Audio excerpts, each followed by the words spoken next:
Each day, thousands of drivers pass through the airport connector tunnel on their way to catch a flight, pick up loved ones, or go to work or school.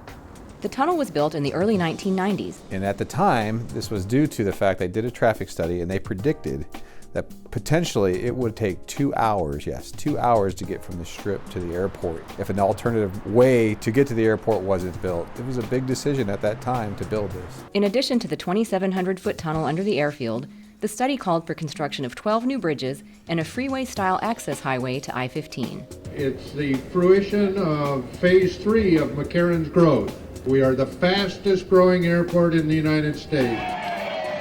The tunnel opened to traffic in 1995, creating direct airport access from I-15 and the Southern Beltway. The project also created an alternate east-west corridor across the Strip. The roadway connecting the tunnel to I-15 was the first piece of what would later become the Las Vegas Beltway. The idea of this tunnel has worked. Can anyone out there imagine what a trip to the airport would be like if everyone had to come down Tropicana from I-15? This tunnel is vital to the throughput of our airport, which of course feeds right into the vitalness to the Southern Nevada economy. Today, scores of commuters pass through the northbound tunnel in the mornings and the southbound tunnel in the evenings. Many tend to race toward the tunnel where, depending on traffic flow, they encounter a buildup of vehicles. When high rates of speed result in rear-end collisions, there are even more backups and delays, frustrating travelers trying to catch a flight, as well as locals going to and from work. In 2018 and 2019, police responded to hundreds of incidents in or near the tunnel, many involving injuries. In an effort to make airport roadways safer, last year, drivers using the tunnel were told to slow down. It may look like a freeway, but as you come off those exit ramps, you need to slow down as you enter the tunnel.